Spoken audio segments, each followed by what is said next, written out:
In the first episode of her new MSNBC show, former White House press secretary Jen Psaki broke down the GOP's supposed war on wokeness, and some familiar faces showed up. Let's watch. In a recent interview, it was even too difficult for at least one conservative commentator to define what woke actually even means.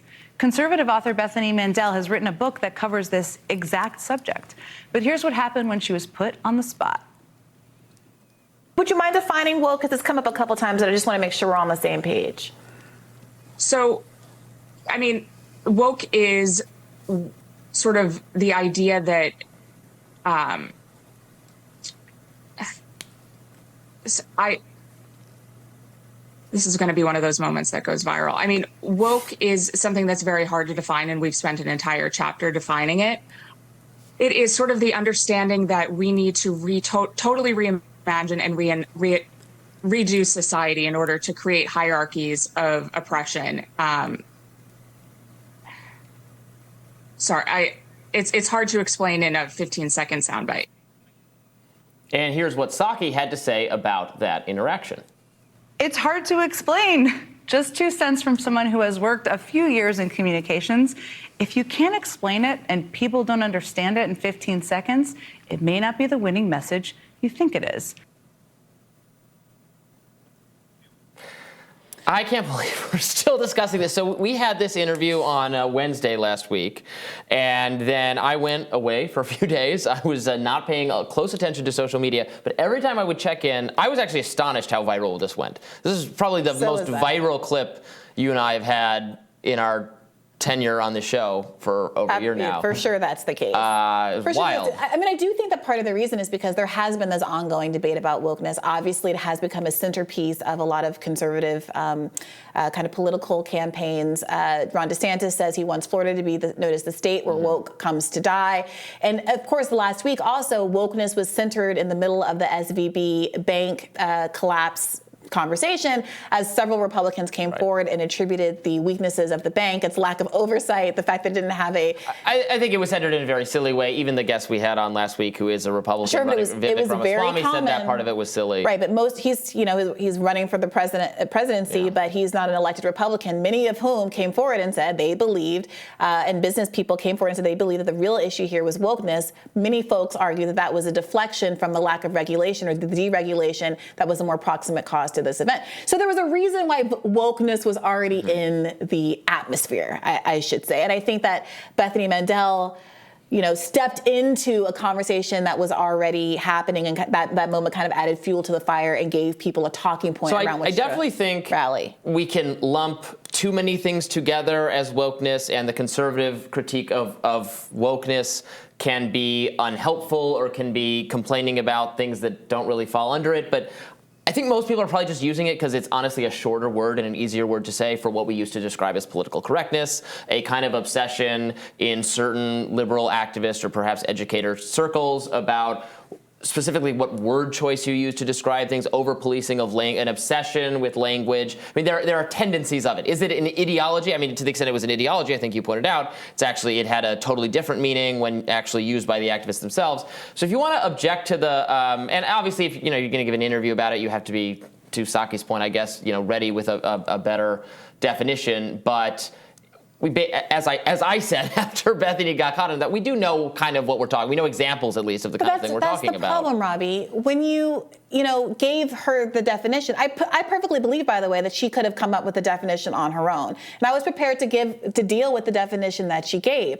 But you said political correctness. That's not what she said. And when I followed up with her later in the interview and asked for a specific example, not again because I wanted to trip her up, because I sincerely just want to know what people are talking about. If a word has so many meanings, how can we possibly have a good faith conversation with each other if we're all operating on different definitions? And so I was so glad when she brought up a specific example. And in that specific example, in which a friend of hers had a 5-year-old that came home from an 8-year-old's birthday party, a girl saying that she liked girls, a simple statement, I like girls, and her friend interpreted that as a statement of sexual preference, I simply pushed back and asked whether that's a fair characterization without more on the part of the girl. And would you then characterize that kind of a statement, Robby, as PC? Is a 5-year-old girl coming home from a party saying, hey, I like girls, I like girls, and someone saying that's okay in response, is that politically correct? What's the alternative? If you're asking me, no. Yeah. Yeah, I mean, so what do you make of this, Batya? I know that you have a relationship with Bethany. I don't want to put you in an uncomfortable situation. I mean, as I said last week, Bethany was exhausted. She has a newborn. She was doing a ton of press, and we all have moments like that. Who do TV regularly, and especially after you've written a book, those first few weeks are hell. So to me, the definition of wokeness is the re-racialization of American life that suggests that people who were historically marginalized are today victims. And so you take a power hierarchy, a power differential, and you superimpose it onto race or onto gender and suggest that there are established power differences between white people and people of color, cisgender people and trans people, heterosexual people and gay people, and that those power differentials have moral consequences and suggest that we should in some way elevate the marginalized. That is, to me, the definition of woke. Now, is that word, are we guilty of culturally appropriating a word that once referred to specifically state-sponsored oppression against blacks? Of course, that's where that word came from. And yes, we are guilty of culturally appropriating that word. That said, I use woke because I am using it the way sociologists do to refer to something that happened. We know it happened because we know the polls suggest it around 2015 to where white progressives started to become more extreme in their views on race than black and Hispanic Americans in exactly this way. That idea of the power differential, it's extremely academic. It is very much a part of white progressive culture, and it is very alien to people who are... I just want to throw one more out there real quickly. Freddie DeBoer, who is a kind of leftist scholar and writer, I think you had him on your He's on my podcast. Today's episode of Batya. He had a Substack. Wait, can I just finish this one point? Go ahead. Very quickly.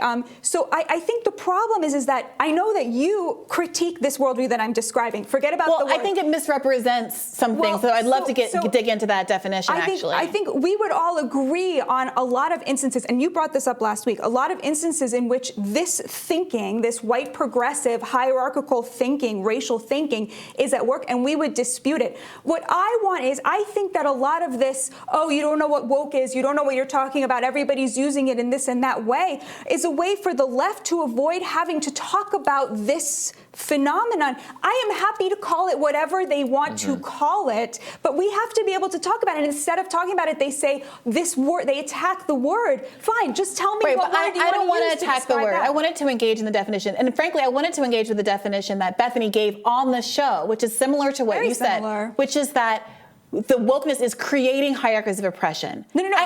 That's what she said. That's what she said on the show. But I wanted to talk about my definition. Okay, but I think that she reiterated that in her later definition, and many people are saying that, and I heard echoes of that in what you just described as well. The idea that while something might have happened in the past, there might have been racial inequity in the past, now we are trying to, these are now Bethany's words again, recreate that oppression, create hierarchies of oppression in the present. And I want to say what's, I think, offensive to people about that is the idea that wokeness, that progressives are trying to recreate hierarchies when in fact the whole point of this entire movement, civil rights movement, the whole point of an academic movement, to the extent that it's discussed in academic circles, is to get rid of hierarchies of oppression that you might characterize as in the past, but as someone who, again, I've said this on the show many times, my father, who was born in 1958, all of his siblings went to segregated high schools. This is not something that happened in the distant past. We live in a country where under the law of the United States of America, while my parents were children, they were treated as unequal substandard citizens under the law with rampant segregation, housing discrimination, redlining, and inability to go to the same schools, higher education, eat in the same restaurants, etc. So if you want to make the argument that all discrimination and the consequences of it is over and that we live in a completely equal society and therefore we don't need any kind of redress to racial harms, I think people should make that argument. But instead, I'm not saying that. Okay, but I don't think Bethany is either. That's but fine. I definitely don't think that. Instead, people are making the argument not that wokeness is is trying to do something that's already fixed, is trying to fix a problem that's already fixed. They're arguing that it is in fact trying to establish hierarchies that put white people on the bottom. I think they're arguing that today people are trying to fix problems like, they're acting like those problems that your parents horrifically suffered through are still the things we're supposed to be fixing, when obviously they're not, right? So, yes, there remain inequities and they are very important to be addressed, but the re-racialization is acting like we're still there. Our problems are different today. I would disagree. We and still have them. I think you're right in what the people are arguing. And this is again going back to Bethany's when she wrote her definition the next day on Twitter. My issue with it is that what people frequently do, and what Bethany did, was to characterize the goal of progressives and the left as saying that every disparity is the consequence of racial injustice. Every disparity is the consequence of racial injustice. If you frame the Left Project that way, of course it seems absurd. If you're taller than me, if you were born, there's economic injustice, there's people who are born in different life circumstances, people are born in different states, people are rural, urban. There's a million different things that affect people's life outcomes. It's not always historical discrimination, of course. But people routinely characterize the project of the left and characterize their critique of wokeness as being against the idea that you can attribute every harm to racial inequity. Of course, it's not everything, but as long as you acknowledge, as you have done, Batya, that there are some things, some inequities, some disparities that are the consequence of historical discrimination, well, that raises the question of what policies or programs should be put in place to address them. And the critique, and the people who push back against the critique of wokeness say that the real agenda of anti-wokeness is getting rid of any policy that would ever hope to address any historical, racial, or other kind of harm. I teased this up, so I do want to read it. This is Freddie DeBoer describing woke not as an ideology, but as just as a way of doing social change, that he says woke politics are overwhelmingly concerned with the linguistic, the symbolic, and the emotional to the detriment of the material, the economic, and the real. Woke politics are famously obsessed about language, developing literal language policies that are endlessly long and exacting. Utterances are mined for potential offense with pitiless focus, such that statements that were entirely anodyne a few years ago become unspeakable today. Being politically pure is seen as a matter of speaking correctly rather than acting morally. The woke fixation on language and symbol makes sense when you realize that the developers are almost entirely people whose profession involves the symbolic: professors, writers, reporters, artists, and pundits. And we talked about that a lot on the show, and I think we agree about a lot of that in the show. And people who listen to my episode with Freddie today will also hear that we have a lot of agreement about that. But this is the problem. I think across the political spectrum, a lot of people think, oh, I'm not supposed to say grandfathered in anymore. I didn't even know that was a bad thing. And then when people are overly judgmental and moralizing about using a word that no one even knew was wrong, then they're like, well, that's woke and that's irritating. And I completely agree. But I'm not asking what regular people are doing. People like Christopher Rufo are explicitly saying, we want to take this real thing that's really irritating and that is legitimately a problem, and I would agree with that, and conflate it with this other project, take advantage of the slipperiness of this word to have people be anti-woke. And while you and I might mean we just don't want to say, we want to be able to say rule of thumb without somebody accusing us of being a wife beater, Ron DeSantis is saying we're going to ignore deregulation policies, we are going to ignore the labor issues that people at Disney are trying to raise by saying, well, they're woke and you shouldn't care about them. And that's where it becomes an anti-worker policy that people should really have their eyes open about. All right, this was, I think, hopefully our last segment on defining wokeness for everyone out there. More rising right after this.